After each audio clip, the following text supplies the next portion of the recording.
ওকে, আমরা চলে এসেছি একটি নতুন ভিডিওতে। আমরা আমাদের কেমিস্ট্রি বইয়ের দ্বাদশ অধ্যায় অ্যালিফিটিক হাইড্রোকার্বনের কনসেপ্ট ওভারভিউ এই ভিডিওটা অলরেডি শেষ করে ফেলেছি, এবং সেই ভিডিওতে আমরা হাইড্রোকার্বন কাকে বলে, এর শ্রেণীবিন্যাস যদি আমাদের সংক্ষিপ্ত প্রশ্নে আসে তাহলে কোনটা দিব সেটাও কিন্তু আমরা জেনে ফেলেছি। তো আজকের এই ভিডিওতে আমরা অ্যালিফিটিক হাইড্রোকার্বন এই চ্যাপ্টারের অতি সংক্ষিপ্ত যে 4টা প্রশ্ন আছে সেই 4টা প্রশ্ন নিয়ে আলাপ আলোচনা করব।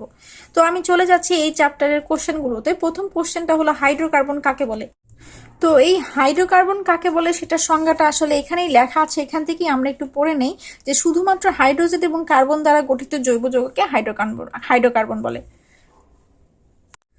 শুধুমাত্র হাইড্রোজেন ও কার্বন দ্বারা গঠিত জৈব যৌগকে হাইড্রোকার্বন বলে, অর্থাৎ যাদের মধ্যে শুধু হাইড্রোজেন থাকবে এবং কার্বন থাকবে তারাই হলো হাইড্রোকার্বন। ঠিক আছে, এটা আসলে নতুন করে পড়ানোর কিছু নেই। আমরা অনেক কিছু পড়েছিলাম আগের ভিডিওতে, যে এরকম অনেক জৈব যৌগ সম্পর্কে আমরা পড়েছিলাম গত অধ্যায়ে। তো সেই অধ্যায়টিতে যে সকল যৌগ আপনারা পড়েছেন সবাই আসলে হাইড্রোকার্বন, কারণ সবাই কার্বন এবং হাইড্রোজেন দ্বারা গঠিত ছিল। ঠিক আছে, তো এটা নিয়ে আসলে কথা বলার তেমন কিছু নাই। তো আমি এখন বাকি যে নতুন 3টা অতি সংক্ষিপ্ত প্রশ্ন আছে, IUPAC কি, সোডা লাইম কি, গ্রিগনার্ড বিকারক কি, এটা সম্পর্কে আমরা জানবো। তো এখন আমরা দেখবো IUPAC মানেটা কি। তো আমরা গত চ্যাপ্টারে কিংবা এই যে এতগুলো ভিডিওতে যৌব যৌগ নিয়ে যে পড়তেছি, আমরা যে দেখলাম যে যৌব যৌগের সমগোত্রীয় কিছু শ্রেণী আছে, যে শ্রেণীতে বিভিন্ন যৌগ থাকে এবং তারা একই বৈশিষ্ট্য দেখায়, একই ধর্ম দেখায়। এই ধরনের যৌব যৌগের যে এক্সট্রা কিছু বৈশিষ্ট্য থাকে, তারপর এদের ক্যাটিনেশন ধর্ম আছে, শিকল তৈরির একটা ক্ষমতা আছে। এই যে বিভিন্ন যৌব যৌগের বিভিন্ন রূপ, বিভিন্ন বৈশিষ্ট্য, এই যে একটা পদ্ধতি যে ওরা আসলে এই রুলসগুলো ফলো করে চলতেছে, পুরো জৈব যৌগের এই পুরো দলটা, পুরা সিস্টেমটা বলতে পারেন। তো সেই সিস্টেমটা আসলে কারা তৈরি করতেছে কিংবা সেই সিস্টেমটাকে আসলে কি বলে, সেটাই আসলে IUPAC। দেখেন এখানে লিখে দিয়েছি যে যৌব যৌগের আন্তর্জাতিক পদ্ধতি, অর্থাৎ যৌব যৌগের যে সকল নেচার, যে সকল বৈশিষ্ট্য, যে সকল গুণাবলী অলরেডি আমরা দেখতেছি, সেগুলো একটা সিস্টেমের মধ্যে দিয়ে যাচ্ছে, সেইটা একটা পদ্ধতির মধ্যে দিয়ে যাচ্ছে, এবং ওই পদ্ধতিটাকেই আমরা বলতেছি IUPAC পদ্ধতি। এবং এটার পূর্ণরূপটা আমাদের অবশ্যই লিখতে হবে। সেটা কি? International union of pure and applied chemistry. International union of pure and applied chemistry, এটা হলো IUPACর একবারে ফুল ফর্ম। ঠিক আছে, তো যদি আমাদের এটা কি জিজ্ঞাসা করে তাহলে আমরা এটা সুন্দর মতো এটা মুখস্থ একটুখানি রেখে এটা আমরা লিখে দিব। ঠিক আছে, তাই IUPAC নিয়ে কিছু বলার নেই। মূলত এটা আসলে যৌব যৌগের একটা সিস্টেম, ইন্টারন্যাশনাল সিস্টেম, যেটাতে সারা বিশ্বের যৌব যৌগগুলো নিয়ে বিজ্ঞানীরা এই সিস্টেমেই কাজ করতেছে। ঠিক আছে, তো আমি চলে যাচ্ছি 3 নাম্বার, সোডা লাইম কি। তো সোডা লাইমটা কি, সেটা কি, সেটা খুবই সিম্পল একটা বিষয়। সোডা লাইম আসলে সোডিয়াম হাইড্রোক্সাইড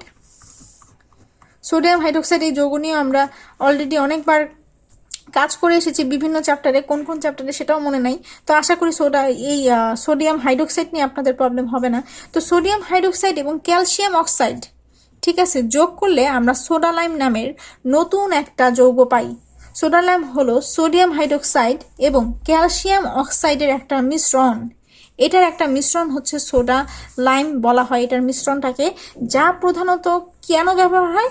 আমাদের যে বাতাসে কার্বন ডাইঅক্সাইড থাকে, যেটা আসলে আমাদের নিজেদের জন্য ক্ষতিকর, অক্সিজেনের পরিমাণ কমে যায়, কার্বন ডাইঅক্সাইডের পরিমাণ বেড়ে গেলে এই কার্বন ডাইঅক্সাইডটা শোষণ করতে সোডা লাইম ব্যবহার করা হয়। তো এটা নিয়ে আসলে বেশি তেমন কিছু আমাদের জানার প্রয়োজন নাই। এটা আসবে আমাদের কিসে, অতি সংক্ষিপ্ত প্রশ্নে। আমরা ডিরেক্ট এটা বলে দিব যে সোডিয়াম হাইড্রোক্সাইড এবং ক্যালসিয়াম অক্সাইডকে যদি আমরা মিশ্রিত করি তাহলে আমরা যা পাই সেটাই সোডা লাইম। এটা কার্বন ডাইঅক্সাইড শোষণ করতে ব্যবহার হয়। যেখানে আপনার কার্বন ডাইঅক্সাইডের পরিমাণ বেড়ে গেছে, সোডা লাইমের দ্বারা সেখানকার কার্বন ডাইঅক্সাইডটাকে আপনারা শোষণ করে কমাতে পারবেন। এই তো সোডা লাইম নিয়ে আর তেমন কিছু বলার নাই। এরপরে সব থেকে বেশি ইম্পর্টেন্ট এখানকার গ্রিগনার্ড বিকারক কি। এটা একটা আসার মতো কোশ্চেন যে গ্রিগনার্ড বিকারকটা আসলে কি। অ্যালকাইল ম্যাগনেসিয়াম হ্যালাইডকে গ্রিগনার্ড বিকারক বলে। এখন ম্যাগনেসিয়ামটা তো বুঝতেছি, ম্যাগনেসিয়াম, তাই না, এটা নিয়ে তো কোনো প্রবলেম নেই। এখন অ্যালকাইল মানে অ্যালকাইলটা আবার কি, এটা বুঝি নাই, তাই না। অ্যালকাইল, ম্যাগনেসিয়াম এবং হ্যালাইড, হ্যাঁ, এই RMgX এটাকে আমি বলতেছি অ্যালকাইল, ম্যাগনেসিয়াম এবং এই হ্যালাইড, এইটাকে আমরা গ্রিগনার্ড বিকারক বলি। এটার সংকেত এই যে RMgX। এখন এখানকার অ্যালকাইলটা কি, এখানে দেখেন আমি লিখে দিয়েছি, জেনে রাখা ভালো। অ্যালকাইল হলো জৈব যৌগ, যে কোনো জৈব যৌগ। তার মানে আমরা এত দিন যাবত যত যৌগ পড়ছি, ethane, propane, butane, ethylene, propene, butene, ethyne, propyne, butyne, এরকম আরো যত যত যত জৈব যৌগ আছে সবগুলাকে আপনারা দেখেন, এদের নাম কি? Alkane, alkyne, অ্যালকাইন। এদের সবগুলাকে আমি কি বলতে পারি? এদের সবগুলাকে আমি বলতে পারি অ্যালকাইল মূলক। এদেরকে আমরা বলবো এই এল এল এল এল আছে না, সবগুলোতে এল আছে না, এটা হলো অ্যালকাইল মূলক। যে কোনো একটা নিয়ে আপনি টান দিতে পারেন। মনে করেন আমি এখন C2H6 লিখবো, কিংবা এখানে একটা মিথেন থাকার কথা না আমাদের, ইথেনের আগে একটা আছে না মিথেন, CH4, এখানে আসলে CH4 নিয়ে কাজ করছে, এটাকে একটু নিয়ে যাই, CH4 কে নিয়ে যাই। তো দেখেন অ্যালকাইল মূলক মানে যে কোনো জৈব যৌগ। এখানে তাহলে আর মানে আপনার যে কোনো ইচ্ছা, আপনি এখন ইথিন বসান, প্রোপিন বসান, মিথেন বসান, যা মন চায় আপনি বসাইতে পারেন। CH4 আমি এখানে মিথেন বসাই দিলাম, কিংবা এখানে আমি মিথেনই আপনি চিন্তা করতে পারেন, সমস্যা নাই। আর কি? ম্যাগনেসিয়াম থাকবে, এই জৈব যৌগের সাথে ম্যাগনেসিয়াম থাকবে। আর কি আছে? আর একটা জিনিস থাকবে, সেটা হলো হ্যালাইড। এখন এই হ্যালাইড কারা? হ্যালাইড হলো আমাদের পর্যায় সারণীতে একটা গ্রুপ আছে, হ্যালাইডের গ্রুপ, যারা হলো শুধুমাত্র ফ্লোরিন, ক্লোরিন, ব্রোমিন, আয়োডিন, এই সব ইন আলা যে সকল আছে, ইন আলা, এই সকল ইন আলা যারা যারা আছে তারা আসলে হ্যালাইড গ্রুপের অন্তর্গত। তাহলে কারা হ্যালাইড গ্রুপের অন্তর্গত? ফ্লোরিন, ক্লোরিন, ব্রোমিন এবং আয়োডিন, আরও যদি কিছু ইন থাকে তারা হলো গিয়ে আমাদের এই হ্যালাইড গ্রুপের অন্তর্ভুক্ত। বুঝা গেছে? তাহলে এই যে এইগুলা হলো হ্যালাইড হয়ে গেল, এদের আলাদা বৈশিষ্ট্য আছে, এই কারণে আসলে এদের নামগুলো তো মিল আছে এবং এরা একটা নিজস্ব একটা গ্রুপে অন্তর্ভুক্ত, ফ্লোরিন, ক্লোরিন, ব্রোমিন, আয়োডিন। তাহলে আপনার এখানে আর এর জায়গায় যেটা আসলে অ্যালকাইল, আমরা কি বলতেছি অ্যালকাইল, এটাতে বসবে যৌগ যৌগ, এবং এই হ্যালাইডে আসলে যে এইগুলা যে কোনো একটা বসবে, ফ্লোরিন, ক্লোরিন, ব্রোমিন, আয়োডিন। এবং তার ফলে আপনি যেটা পাবেন সেটাই একটা গ্রিগনান্ট বিকারক। এই বিকারকের কাজ আছে অনেক জায়গায়, যে এটা কাজ করবে, কিন্তু আমার আপাতত এটা না জানলেও চলবে। আমি জাস্ট এই গ্রিগনান্ট বিকারকটা কি সেটা সম্পর্কে জানবো। তাহলে দেখেন এখানে লেখছে CH3 ম্যাগনেসিয়াম আয়োডাইড। এখন এখানকার আমরা তো এটাকে মিথেন নিয়েছি, এটার একটা এইচ কেন কমে গেছে বলেন তো? একটা এইচ কমে গেছে কারণ আরেকটা হাত, ওর তো 4টা হাত যদি প্যাকেজ হয়ে যায়, ম্যাগনেসিয়ামের সাথে কোন হাত দিয়ে মিলবে? ওর একটা হাত কমে গেছে, কমে যে সে আরেকটা হাত দিয়ে ম্যাগনেসিয়ামের সাথে অ্যাটাচ হবে। এই তো CH3 ম্যাগনেসিয়াম আয়োডাইড, এটা একটা গ্রিগনান্ট বিকারক। এই CH3 ম্যাগনেসিয়াম আয়োডাইডের জায়গায়, এখানকার CH3 এর জায়গায় অন্য যে কোনো যৌগ যৌগ আপনি বসাইতে পারেন। তাহলে তাহলে তাহলে তাহলে এক্স্যাক্টলি আমাদের আসলে কি ঘটলো? এক্স্যাক্টলি আমাদের গ্রিগনান্ট বিকারকটা আমরা পাইলাম অ্যালকাইল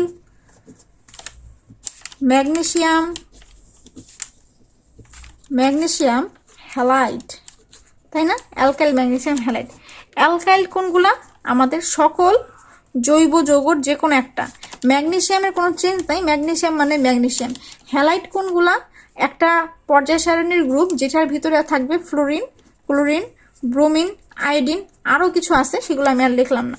তো এরা হলো হ্যালাইড। তাহলে জৈব যৌগের ক্ষেত্রে আমি একটা উদাহরণ যদি নেই, এটাকে আমরা সংকেত হিসাবে জৈব যৌগের ক্ষেত্রে আমরা এই অ্যালকাইলটাকে লিখি আর হিসাবে, এটাকে লিখি ম্যাগনেসিয়াম হিসাবে, এবং হ্যালাইডকে লিখি এক্স হিসাবে। এটা হলো গিয়ে ওদের এই গ্রিগনান্ট বিকারক কিংবা এদের সংকেত।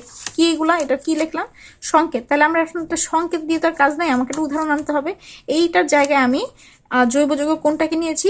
এটা আমি নিলাম মিথেন। মিথেনের 4টা দিলে তো আর এটা অ্যাটাচ হতে পারবে না, 3টা দিলাম, এবং ম্যাগনেসিয়ামের সাথে আরেকটা হাত ওর অ্যাটাচ হলো। এবং এই পাশে কি আছে? এখানে আমরা আয়োডিনকে নিয়ে আসছি। দেখেন এখানে কি ইউজ করছে? আয়োডিন। তাহলে এটা একটা আমার গ্রিগনান্ট বিকারক। বুঝা গেছে নাকি একটু দেখেন মেনটা? তাহলে আমরা কি লিখবো? অ্যালকাইল ম্যাগনেসিয়াম হ্যালাইডকে গ্রিগনান্ট বিকারক বলে। এটার সংকেত কি? এটার সংকেত RMgX, যেখানে আসলে আমরা নিজেরা বুঝতেছি আর মানে আসলে আমার জৈব যৌগকে বুঝাচ্ছে, ম্যাগনেসিয়াম তো ম্যাগনেসিয়াম, এবং যে হ্যালাইড X বুঝাচ্ছি সেটা আমাদের পর্যায় সারণীর একটা নতুন গ্রুপ, যেটা নতুন না আসলে সবসময় আছে আপনাদের কাছে নতুন একটা গ্রুপ, যেখানে কারা আছে? ফ্লোরিন আছে, ক্লোরিন আছে, ব্রোমিন আছে এবং আয়োডিন আছে, আরও কিছু ইনালা থাকতে পারে, এরকম ক্লোরিন, ব্রোমিন, আয়োডিন এরকম ইনালা থাকতে পারে। তো আমরা উদাহরণ কি দিব? এখানে ম্যাগনেসিয়াম থাকবে, এখানে আমরা এই হ্যালাইড গ্রুপের আইকে নিয়ে আসবো, ম্যাগনেসিয়াম আয়োডাইডকে নিয়ে আসবো, আর হলো কি কাকে নিয়ে আসবো? আর আমরা এই জৈব যৌগের শ্রেণী থেকে কাকে নিয়ে আসছি? এখানে মিথেনকে নিয়ে আসছি, তাই তো? এই হলো আমাদের গ্রিগনান্ট বিকারক। তো আমরা এখানে যা আছে তা একটুখানি মনে রাখার চেষ্টা করব, এবং এটা যদি পরীক্ষায় আসে তাহলে আমরা এটা ভালোভাবে অ্যান্সার দেওয়ার চেষ্টা করব। তো আজকে এই পর্যন্তই। নেক্সট ভিডিওতে আমরা অবশ্যই এখানকার যে 2 3 4 আছে এগুলো সলভ করা শুরু করে দেবো ইনশাল্লাহ। তো নেক্সট ভিডিও পর্যন্ত আমরা ভালো থাকবো, সুস্থ থাকবো এবং কেমিস্ট্রি পড়তে থাকবো। আল্লাহ হাফেজ।